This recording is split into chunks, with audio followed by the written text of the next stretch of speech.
नमस्कार, welcome to the channel chemistry brain booster. मैं Sujeet sir. आज हम लोग क्लास 12th के लिए चैप्टर पढ़ रहे हैं physical chemistry and that is surface chemistry. इसमें हमने एक लेक्चर बना रखा है, वीडियो आप लोगों ने देखा होगा। उम्मीद करता हूँ जिन बच्चों ने नहीं देखा है वो पहले लेक्चर 1 देखेंगे, तभी उनको लेक्चर 2 समझ में आएगा। ठीक है। लेक्चर 1 में हमने आपको क्या बताया था, इसका इंट्रोडक्शन दिया था सरफेस केमिस्ट्री का, कि हम सरफेस केमिस्ट्री क्यों पढ़ते हैं, ये हमारी ज़िंदगी को कैसे इन्फ्लुएंस्ड करता है। उसके बाद हम लोगों ने पढ़ा एडजॉर्बेट क्या होता है, एडजॉर्बेंट क्या होता है, सॉर्प्शन क्या होता है, डीसॉर्प्शन क्या होता है, ऑक्लूजन क्या होता है। उसके बाद हम लोगों ने पढ़ा मैकेनिज्म ऑफ एडजॉर्प्शन। उसके बाद हम लोगों ने पढ़ा कि एडजॉर्प्शन एक एक्सोथर्मिक प्रोसेस है, कैसे हमने बताया आपको। फिर हमने आपको ये बताया कि आखिर कैटलिस्ट, हम सभी जानते हैं कि कैटलिस्ट के डालने से रिएक्शन का रेट ऑल्टर होता है। आखिर कैटलिस्ट ऐसा क्या करता है, ये तो सभी जानते हैं कि कैटलिस्ट के डालने से रिएक्शन का रेट बढ़ता या घटता है, लेकिन आखिर कैटलिस्ट ऐसा क्या करता है उसके अंदर जाकर कि रिएक्शन का रेट बढ़ जाता है। ठीक है। आज हमारा ये वीडियो 2 है, सेकेंड लेक्चर होगा सरफेस केमिस्ट्री का। इसमें हम लोग आज पढ़ेंगे difference between adsorption and absorption. क्या पढ़ेंगे? Difference between adsorption and absorption. Adsorption और एब्जॉर्प्शन में क्या डिफरेंस है, ये हम लोग आज की क्लास में देखेंगे। ठीक है। सबसे पहले एक बात समझिए, एक बच्चे ने मुझे पूछा सर हमको कंफ्यूजन है कि एडजॉर्बेट और एडजॉर्बेंट हमारा क्लियर नहीं हो पाया मेरा। तो आपको हम बता दें कि जैसे आप सॉल्यूट और सॉल्वेंट पढ़े हैं सॉल्यूशन चैप्टर में आपको पढ़ाया सॉल्यूट और सॉल्वेंट। इसमें आप क्या समझते हैं, किसको किस में ऐड किया जाता है? तो आप जानते हैं कि सॉल्यूट को सॉल्वेंट में ऐड किया जाता है। ठीक उसी प्रकार याद रखिएगा कि जो एडजॉर्बेट होता है और जो एडजॉर्बेंट होता है, इसमें तो कुछ वैसा ही लॉजिक है। यानी एडजॉर्बेंट जो होता है वो एडजॉर्बेंट, यहाँ पे क्या लगा है ENT, यहाँ पे क्या लगा है ENT। जैसे सॉल्वेंट है वैसे एडजॉर्बेंट है। यानी कहने का मतलब अगर कोई आपका एक सरफेस है तो इसके सरफेस पर एडजॉर्बेंट पार्टिकल आकर एक्यूमुलेट होता है। ठीक है। गैसियस पार्टिकल्स इसके ऊपर जनरली एडजॉर्बेंट जो होते हैं वो गैसियस पार्टिकल्स होते हैं। तो गैसियस पार्टिकल्स एडजॉर्बेंट के बॉडी के ऊपर सरफेस पर या किसी भी अपर मोस्ट लेयर या डाउन मोस्ट लेयर पर एडजॉर्ब होते हैं। तो एडजॉर्बेंट हम किसको बोलेंगे, इसको हम ऊपर जो इसको हम बोलेंगे एडजॉर्बेंट। ये वाला क्या कहलाएगा? एडजॉर्बेंट। और ये वाला क्या कहलाएगा? एडजॉर्बेंट। और इसको हम क्या बोलते हैं? इंटरफेस। क्या बोलते हैं इसको हम? इंटरफेस। इंटरफेस मतलब आमने सामने। एडजॉर्बेंट के पार्टिकल और एडजॉर्बेंट के पार्टिकल जहां आमने सामने आते हैं बिल्कुल, उसको हम क्या कहते हैं? इंटरफेस कहते हैं। अब मैं समझता हूं आपको एडजॉर्बेंट और एडजॉर्बेंट में कभी आप गलती नहीं करेंगे। कभी भी आपको कंफ्यूजन हो तो आप माइंड को कोरिलेट करेंगे सॉल्यूट एंड सॉल्वेंट से। ठीक है। जैसे सॉल्यूट को सॉल्वेंट में ऐड करते हैं, ठीक उसी प्रकार एडजॉर्बेंट जो होता है वो एडजॉर्बेंट के सरफेस पर जाकर एक्यूमुलेट होता है। ठीक है। चलिए आगे अब हम बात करते हैं। इसके बाद कंफ्यूजन दूर हो गया हो, अब हम बात करते हैं एडजॉर्प्शन और एब्जॉर्प्शन में क्या डिफरेंस है। तो हम एक तरफ लिखते हैं एडजॉर्प्शन का कॉलम बनाएंगे, एक तरफ हम एब्जॉर्प्शन का कॉलम बनाएंगे। यहाँ पे एब्जॉर्प्शन है, बी लगा है, यहाँ एडजॉर्प्शन है, ध्यान से पूछने वाली बात है। एक कॉलम लगाएंगे। उसके बाद सबसे पहले हम बात करेंगे कि एडजॉर्प्शन होता है ये एक सरफेस पर घटने वाली घटना है। तो इसको हम बोलेंगे कि ये सरफेस फेनोमेना है। कैसा फेनोमेना है? सरफेस फेनोमेनन है या सरफेस फेनोमेना, यानी सतह पर घटने वाली क्रिया है, सतह पर घटने वाली घटना है एडजॉर्प्शन, इसलिए इसको सरफेस फेनोमेना कहेंगे। लेकिन ये क्या है? बल्क फेनोमेना है, यानी कि बॉडी के या एडजॉर्बेंट के अंदर प्रवेश कर जाता है, बाहर तो रहता ही अंदर भी जाता है। तो ये क्या है? बल्क फेनोमेनन है। बल्क मतलब होता है बॉडी के या एडजॉर्बेंट के गहराई में प्रवेश कर जाता है। ठीक है। बल्क मतलब उसकी गहराई में प्रवेश कर जाता है, और ये सिर्फ सरफेस पर, ओनली सरफेस पर जाके काम करता है, और ये सरफेस के अंदर तक चला जाता है। ठीक है। एब्जॉर्प्शन, अवशोषित करना जिसको कहते हैं। दूसरा पॉइंट इसके बारे में लिखेंगे ये जो होता है एडजॉर्प्शन जो होता है ये यूनिफॉर्म रेट से होता है, मतलब पूरे सतह पर एकदम बराबर यूनिफॉर्म रेट से इसका होता है, यूनिफॉर्म रेट से एडजॉर्प्शन होता है। बट ये क्या होता है, ये नॉन यूनिफॉर्म होता है। क्या होता है, नॉन यूनिफॉर्म, मतलब ये जरूरी नहीं है कि एक जैसा हो, कहीं पे ज्यादा होगा कहीं पे कम होगा, लेकिन जो एडजॉर्प्शन होता है पूरे सरफेस पर एकदम एक बराबर होगा। ठीक है, तो ये याद रखना है, यूनिफॉर्म रेट से होता है, ये नॉन यूनिफॉर्म रेट से ये एब्जॉर्प्शन होता है। इसके अलावा और क्या ध्यान दे सकते हैं, ये स्टार्टिंग में जो होता है ना absorption rapid in the beginning, rapid मतलब होता है वेरी फास्ट, रैपिड का मतलब क्या होता है, very fast. In the beginning, starting में फर्स्ट लेयर जब बैठेगा एड्सॉर्बेंट के ऊपर, जो फर्स्ट लेयर बैठेगा वो बहुत फास्ट होगा। तो rapid in the beginning, starting में क्या होगा, बहुत फास्ट होगा बिगिनिंग, और धीरे धीरे क्या हो जाता है, स्लो हो जाता है। ठीक है, बट ये क्या होगा, स्टार्टिंग से लेकर लास्ट तक यूनिफॉर्म होगा, मतलब सभी जगह बराबर ये से होगा। ये नहीं कि ये स्टार्टिंग में जैसे रैपिड हुआ बाद में स्लो हुआ, ऐसा नहीं है, वो एकदम जिस स्पीड से होगा उसी स्पीड से कंटिन्यू करता रहेगा। ठीक है ना।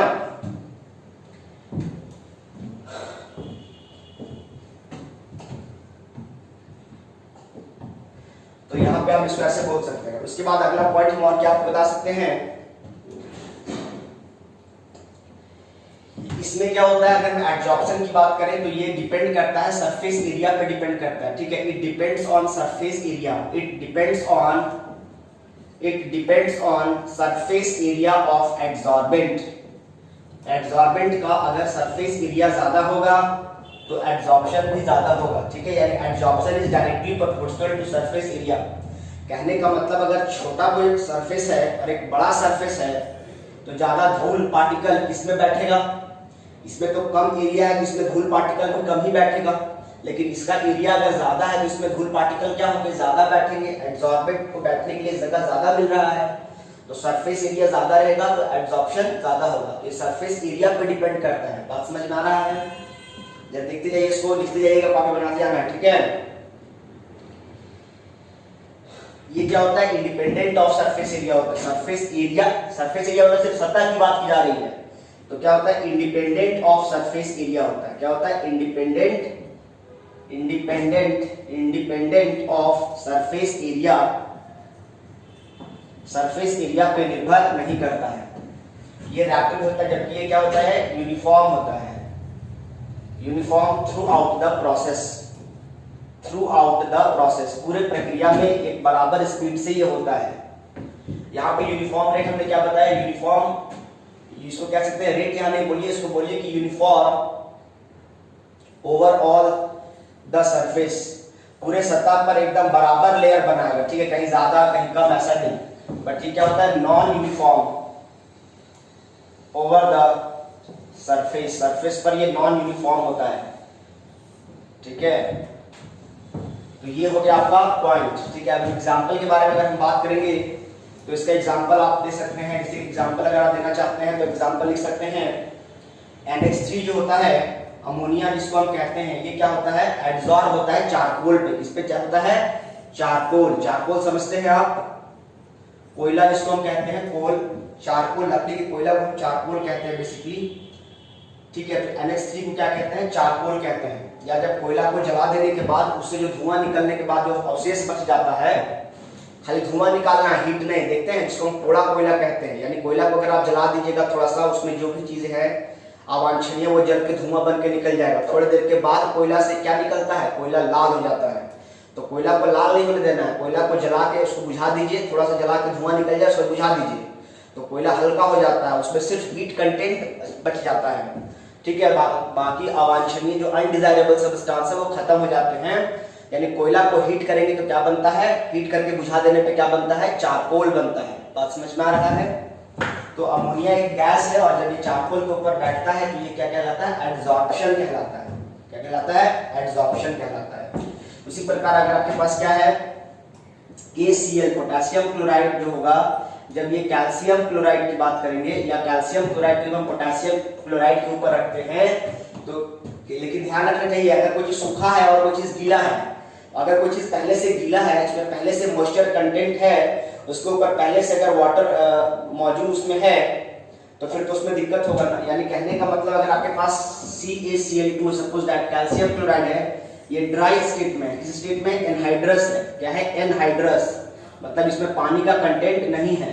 अब इसके ऊपर जब हम वाटर वेपर डालेंगे, क्या करेंगे, वाटर वेपर जब इसके ऊपर आएगा तो ये वाटर वेपर को अपने अंदर क्या कर लेगा, ये एब्जॉर्ब कर लेगा, अंदर तक पेनिट्रेट हो जाएगा। ये वाटर वेपर इस एनहाइड्रस सूखे कैल्शियम क्लोराइड में अंदर तक प्रवेश कर जाएगा और परिणाम स्वरूप क्या मिलेगा आपको, हाइड्रेटेड कैल्शियम क्लोराइड मिलेगा। क्या मिलेगा, हाइड्रेटेड कैल्शियम क्लोराइड। यानी ये कैल्शियम क्लोराइड वाटर वेपर को एब्जॉर्ब कर लिया, अवशोषित कर लिया और एनहाइड्रस से क्या बन गया, हाइड्रेटेड कैल्शियम क्लोराइड बन गया। बात समझ में आ रहा है। तो ये आपका हो गया एब्जॉर्प्शन और एब्जॉर्प्शन के बीच में डिफरेंस हो गया। ठीक है, इसके बाद हम आगे बात करेंगे यार, अब हम बात करते हैं रिवर्सिबल एंड इरिवर्सिबल एब्जॉर्प्शन। इसके बारे में बात करते हैं, इसको लिख लीजिएगा। इसके बाद हम बात करेंगे रिवर्सिबल एंड इरिवर्सिबल एब्जॉर्प्शन। अगला टॉपिक हेडिंग देंगे रिवर्सिबल एंड इरिवर्सिबल एब्जॉर्प्शन।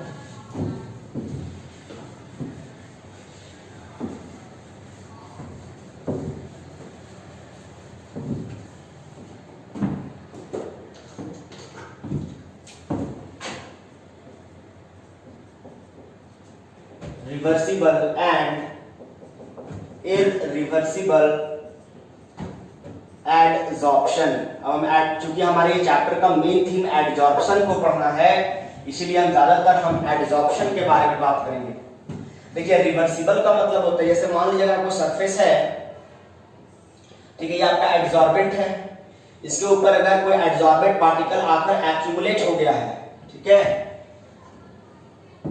और इसको अगर हम इसको अगर हम हटाते हैं तो एडजॉर्बेंट को एडजॉर्बेंट से हटाने की प्रक्रिया क्या कहलाती है, डिसॉर्प्शन कहलाता है। क्या कहलाता है, डिसॉर्प्शन।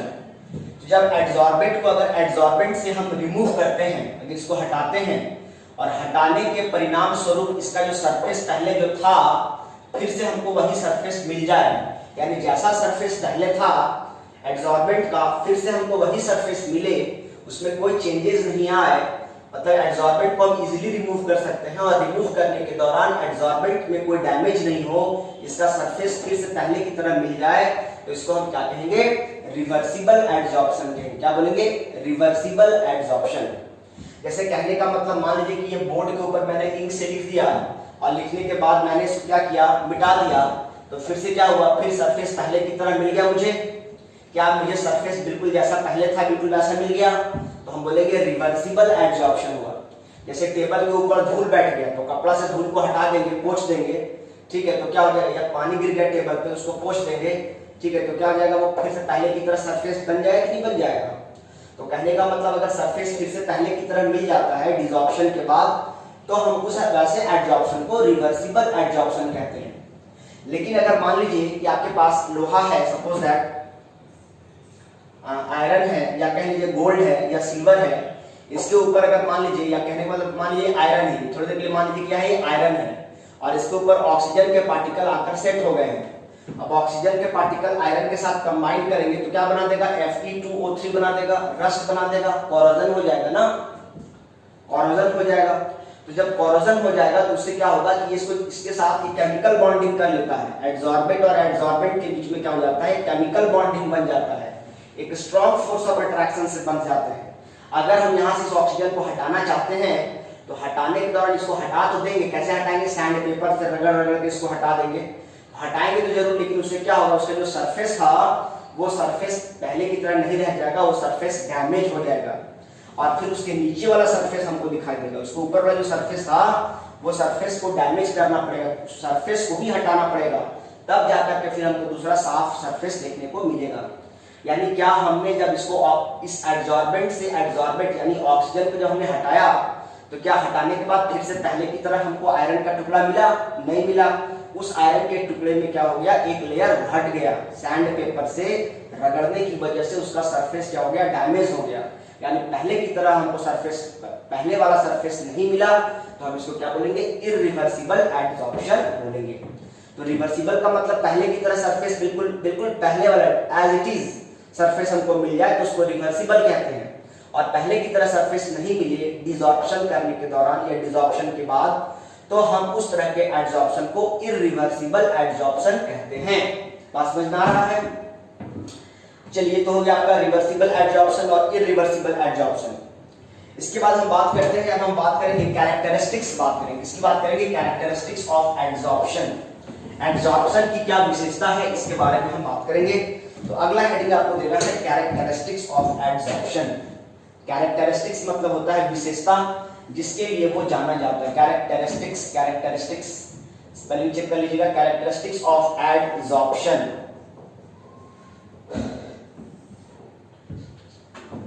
ठीक है, कैरेक्टरिस्टिक्स आई लगेगा, कैरेक्टरिस्टिक्स ऑफ एड्सॉर्प्शन। एड्सॉर्प्शन की विशेषता के बारे में बात करेंगे कि वो क्या क्या गुण है एड्सॉर्प्शन के, उसके बारे में हम बात करेंगे।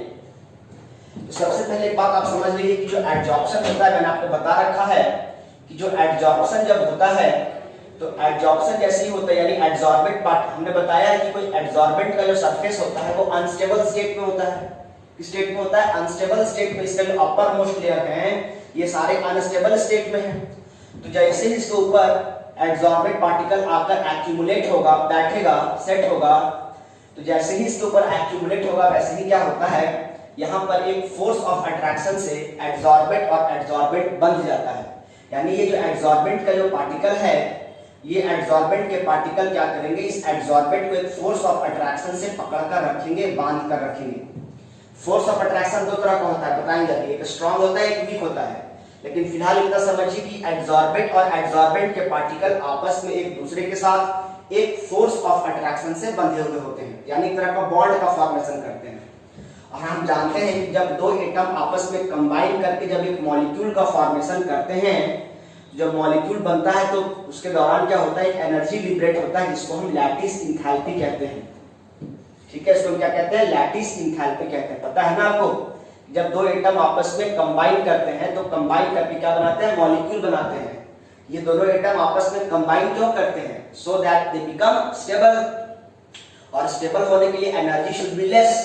तो ये दोनों जब एटम आपस में कंबाइन करके एक मॉलिक्यूल का फॉर्मेशन करते हैं तो उससे एक एनर्जी निकलता है जिसको हम लैटिस एनर्जी या लैटिस इंथैल्पी कहते हैं। यानी कि बॉन्ड का फॉर्मेशन एक एक्सोथर्मिक प्रोसेस है। ठीक उसी प्रकार यहाँ पर जब एड्सॉर्बेंट और एड्सॉर्बेंट एक फोर्स ऑफ अट्रैक्शन से बनते हैं, ठीक है, तो यहाँ से क्या होता है, एक अमाउंट ऑफ एनर्जी लिबरेट होता है। क्या होता है? यहाँ से एक एनर्जी लिबरेट होता है। ठीक है, बात समझ में आ रही है?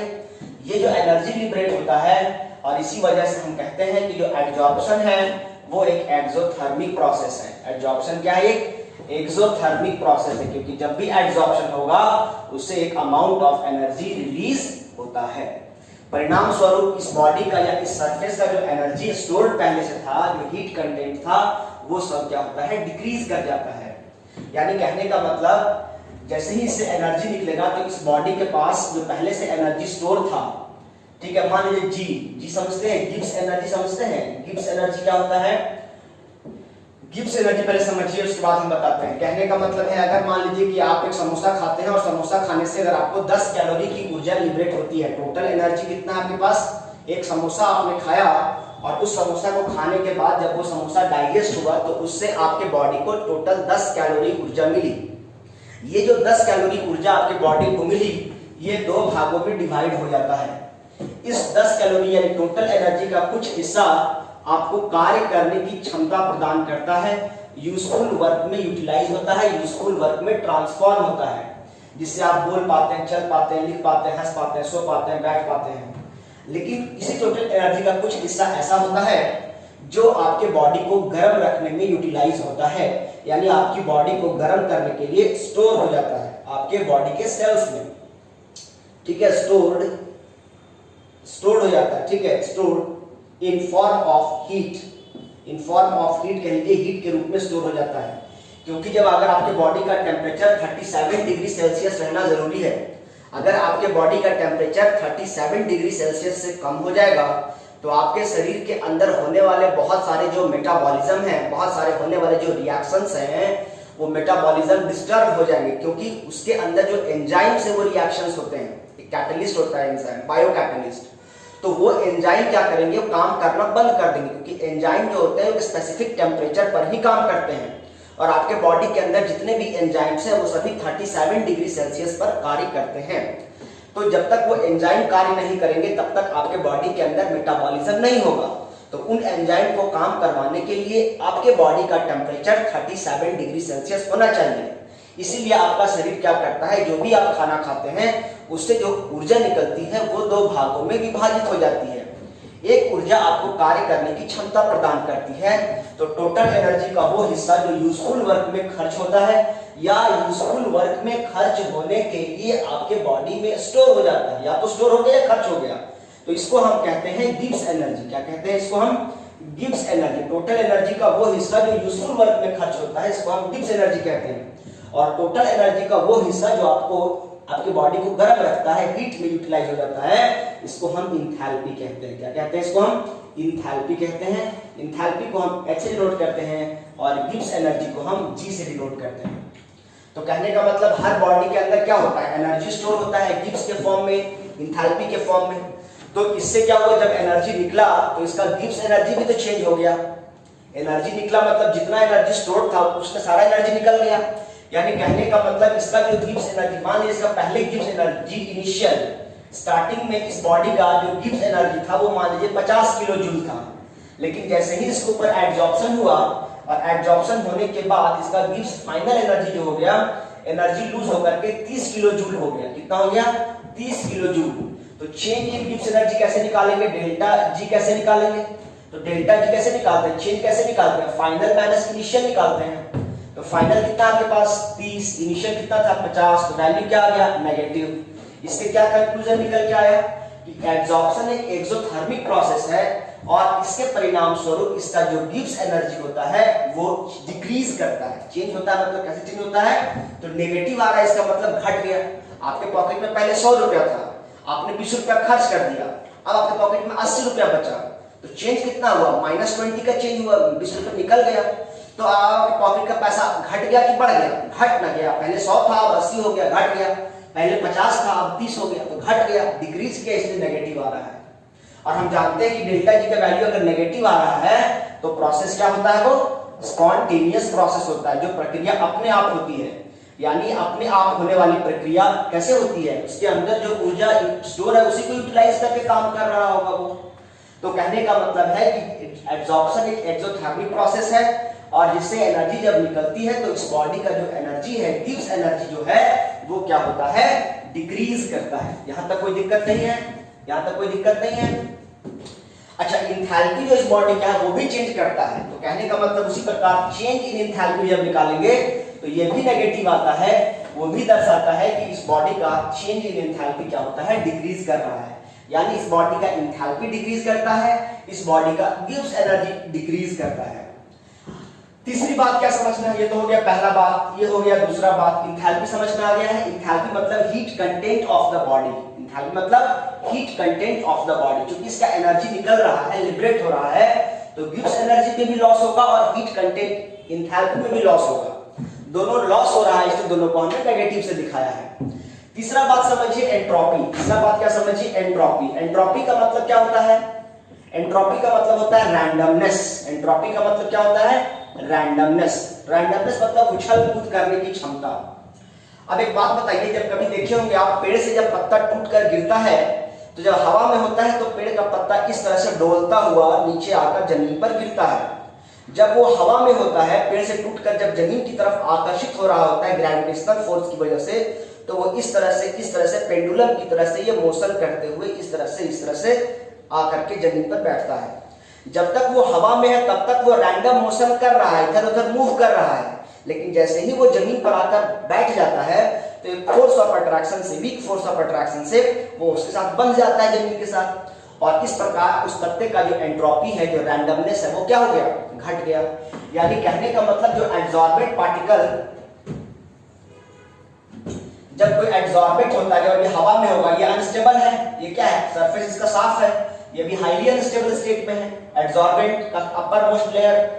तो हवा में जो भी धूल कण या गैसेस पार्टिकल मौजूद होंगे उसको ये अपनी तरफ आकर्षित कर रहा होगा, अपनी तरफ क्या कर रहा होगा? अट्रैक्ट कर रहा होगा।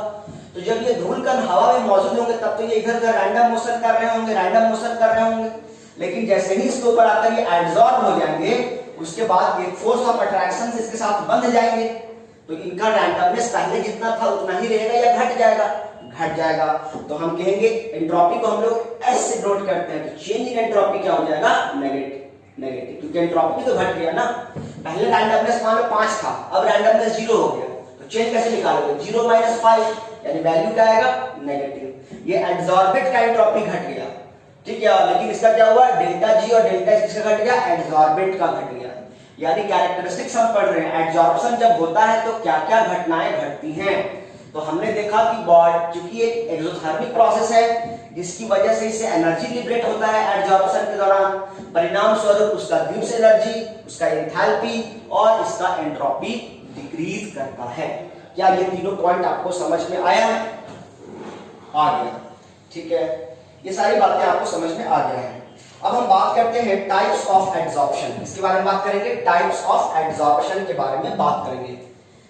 एक बात का यहाँ पर और ध्यान दीजिएगा, हमने आपको बताया भी था कि कैटलिस्ट जो होता है, देखिए हमने आपको बताया था कि कोई भी रिएक्शन हो रहा है, मान लीजिए A + B ये रिएक्टेंट है और ये जब आपस में रिएक्ट करते हैं तो मान लीजिए प्रोडक्ट बनाते हैं C। अगर हम इसमें डाल देंगे कैटलिस्ट डाल देते हैं, क्या डाल देते हैं? कैटलिस्ट डाल देते हैं, थोड़ा बड़ा लिखते हैं। मान लीजिए पास क्या A, दूसरा है B, जब इनको प्रोडक्ट बनाना है तो बनता है प्रोडक्ट मान लीजिए C बनता है।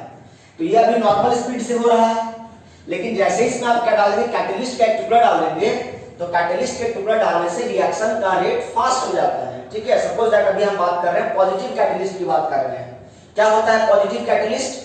रिएक्शन के रेट को बढ़ा देता है। कैटलिस्ट दो तरह का होता है, एक होता है पॉजिटिव कैटलिस्ट, एक होता है नेगेटिव कैटलिस्ट। कैटलिस्ट का मतलब ये नहीं है कि वो रिएक्शन के रेट को हमेशा बढ़ा ही दे। कैटलिस्ट रिएक्शन के रेट को घटा भी सकता है और बढ़ा भी सकता है। जो कैटलिस्ट रिएक्शन के रेट को बढ़ाता है उसको हम पॉजिटिव कैटलिस्ट कहते हैं। जो रिएक्शन रेट ऑफ रिएक्शन, जो कैटलिस्ट रिएक्शन के रेट को घटा दे उसको हम नेगेटिव कैटलिस्ट कहते हैं। तो अभी हम बात कर रहे हैं पॉजिटिव कैटलिस्ट की। तो आखिर हम सब जानते हैं कि कैटलिस्ट के डालने से रिएक्शन का रेट बढ़ता है, ऑल्टर होता है, घटता भी है, तो हम इसलिए बोलते हैं ऑल्टर होता है, घटता है बढ़ता है। लेकिन हम बात कर रहे हैं यहाँ पर, मान लीजिए कि हम ये मानकर चल रहे हैं कि ये कैटलिस्ट के डालने से रिएक्शन का रेट बढ़ रहा है। तो आखिर कैटलिस्ट ऐसा क्या कांड किया अंदर जाकर के? आखिर कैटलिस्ट ऐसा क्या काम किया कि कैटलिस्ट के डालने से रिएक्शन का रेट बढ़ गया? तो पूछेगा तो जवाब ये दीजिएगा कि ए मान लीजिए रिएक्टिंग स्पीसीज और बी रिएक्टिंग स्पीसीज है, ठीक है। जब ये रिएक्शन करने से पहले क्या करते हैं? ए जो होता है वो कैटलिस्ट के सरफेस पर जाकर एडसॉर्ब होता है और बी भी होता है कैटलिस्ट के सरफेस पर जाकर एडसॉर्ब होता है। कैटलिस्ट के सरफेस पर ए और बी जाकर क्या हो गया? एडसॉर्ब हो गया। और हम जानते हैं कि जो एडसॉर्प्शन होता है वो एक एक्सोथर्मिक प्रोसेस होता है। यानी अगर ये आपका कैटलिस्ट का सरफेस है, इसके ऊपर आकर ए और बी क्या हो गया? बैठ गया। तो जैसे ही इसके ऊपर आकर एडसॉर्ब हुआ होगा तो परिणाम स्वरूप यहां से क्या निकला होगा? एक अमाउंट ऑफ एनर्जी लिबरेट किया होगा, नहीं लिबरेट किया होगा? क्यों? क्योंकि एडसॉर्प्शन एक एक्सोथर्मिक प्रोसेस है। जैसे ही रिएक्टिंग स्पीसीज ए और बी जो है वो कैटलिस्ट के अपर मोस्ट लेयर पर जाकर एडसॉर्ब होंगे तो उससे क्या निकलेगा? एनर्जी लिबरेट होगा। क्या लिबरेट होगा? एनर्जी लिबरेट होगा। और ये जो एनर्जी लिबरेट होता है, यही वाला एनर्जी जो होता है वो यूटिलाइज हो जाता है। ये जो एनर्जी लिबरेट हुआ, यही वाला एनर्जी क्या होता है? यूटिलाइज हो जाता है। जो लिबरेटेड एनर्जी जो है, जो एनर्जी लिबरेट मतलब निकलना, जो एनर्जी लिबरेट हुआ वही एनर्जी यूटिलाइज हो जाता है और ए और बी के बीच में कॉलिजन करवाता है। हमने बताया है कि रिएक्शन होने के लिए इफेक्टिव कॉलिजन का होना जरूरी है और इफेक्टिव कॉलिजन होने के लिए उसके पास सफिशिएंट अमाउंट ऑफ एनर्जी होना चाहिए। तो कहने का मतलब ए और बी के पास रिएक्टिंग स्पीसीज जब तक आपस में इफेक्टिव कॉलिजन नहीं करेंगे तब तक रिएक्टेंट से प्रोडक्ट नहीं बनता है। ये हमने केमिकल कैरेक्टरिस्टिक्स में पढ़ाया है आपको।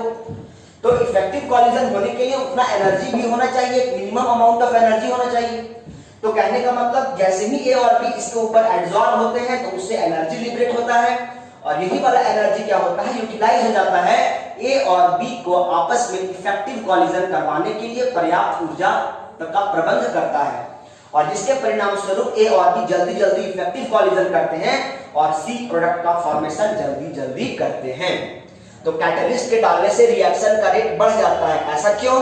तो बोलना है क्योंकि कैटलिस्ट एक सरफेस प्रोवाइड करता है रिएक्टिंग स्पीसीज को। जैसे ही रिएक्टिंग स्पीसीज कैटलिस्ट के सरफेस के ऊपर जाकर एक्यूमुलेट होते हैं, यह प्रक्रिया एडसॉर्प्शन कहलाती है। और हम सभी जानते हैं कि एडसॉर्प्शन एक एक्सोथर्मिक प्रोसेस है।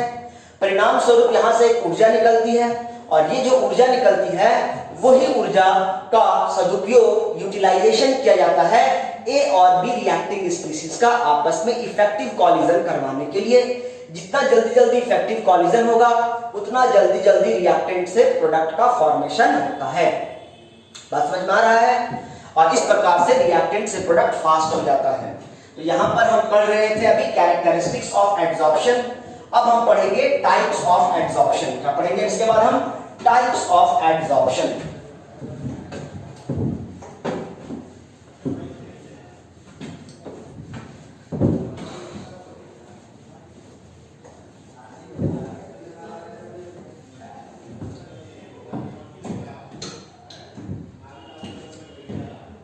Types of adsorption. Live class में मैंने ये सब पढ़ा रखा है, टाइप्स ऑफ एड्सॉर्प्शन। उसमें मैंने एक टॉपिक छूट गया था गलती से, पॉजिटिव एंड नेगेटिव एड्सॉर्प्शन। तो बच्चे ने कमेंट किया सर वो छूट गया है, बिल्कुल छूट गया, तो मैं करा देता हूं अभी। टाइप्स ऑफ एड्सॉर्प्शन में एक है आपके पास पॉजिटिव एड्सॉर्प्शन और एक है आपके पास नेगेटिव एड्सॉर्प्शन। पहले इसको क्लियर कर देता हूं मैं, positive adsorption and negative adsorption. इसको ध्यान से समझिएगा, थोड़ा कुछ है नहीं, एकदम लॉलीपॉप चीज है, ठीक है? ध्यान से समझिएगा।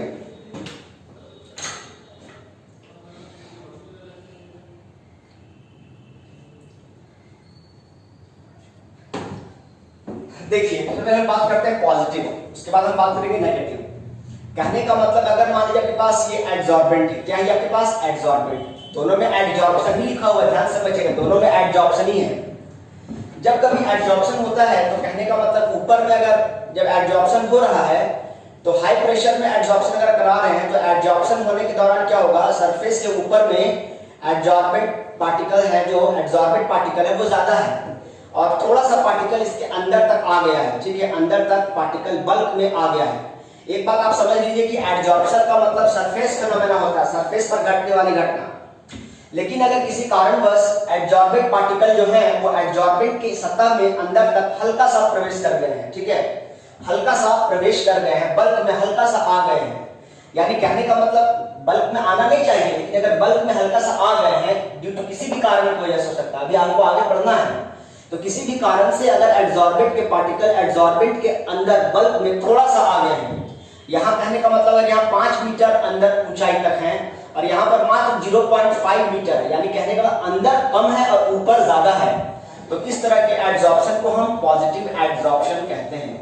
क्योंकि एड्सॉर्प्शन का मतलब ही होता है सरफेस पर होना, तो सरफेस पर अगर ज्यादा रहे और गहराई में बल्क में थोड़ा कम रहे, यानी सरफेस के कंपैरेटिवली बल्क में अगर कम रहे तो इसको हम पॉजिटिव एड्सॉर्प्शन कहते हैं। लेकिन अगर मान लीजिए यहाँ पर सरफेस पर अगर मान लीजिए एक लेयर है और अंदर ज्यादा प्रवेश कर गया, क्या हो गया? अंदर ज्यादा इस बार हो गया, यानी बल्क में प्रवेश ज्यादा कर गया, ठीक है? बल्क में क्या हो गया? ज्यादा प्रवेश कर गया है, यानी कहने का मतलब यहाँ अगर 1 मीटर है तो यहाँ 5 मीटर अंदर तक प्रवेश कर गया है।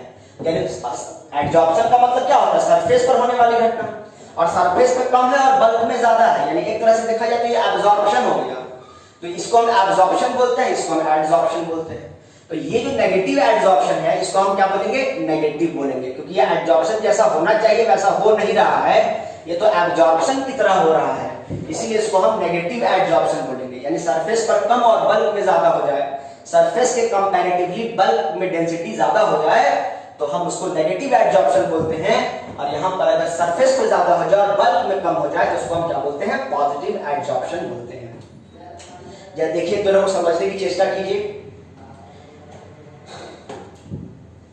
एग्जाम्पल देते हैं, अगर आपके पास कंसंट्रेटेड पोटेशियम क्लोराइड है, इसको जब आप क्या करेंगे? चारकोल समझते हैं, मैंने बताया चारकोल क्या होता है? कोयला को जलाने के बाद उसको बुझा दीजिए, उसको हम क्या कहते हैं? चारकोल कहते हैं।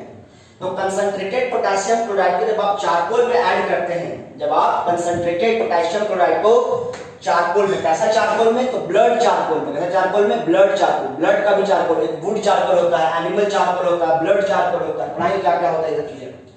तो कंसंट्रेटेड पोटेशियम क्लोराइड को जब आप ब्लड चारकोल में डालकर इसको शेक करते हैं, इसको ऐड करते हैं इसके अंदर, और क्या करते हैं? डालने के बाद इसको शेक करेंगे, इसको हिला देंगे, तो उसके दौरान देखने के लिए क्या मिलेगा आपको कि जो कंसंट्रेटेड पोटेशियम क्लोराइड है वो सरफेस पर ज्यादा है और बल्क में ब्लड चारकोल के अंदर कम प्रवेश किया, और सरफेस पर ये ज्यादा देखने के लिए मिलेगा। यानी कंसंट्रेटेड पोटेशियम क्लोराइड को जब ब्लड चारकोल में हम लोग ऐड करके जब शेक करेंगे तो कहने का मतलब कंसंट्रेटेड पोटेशियम क्लोराइड जो है वो सरफेस पर ज्यादा दिखेगा और गहराई में बल्क में कम दिखेगा।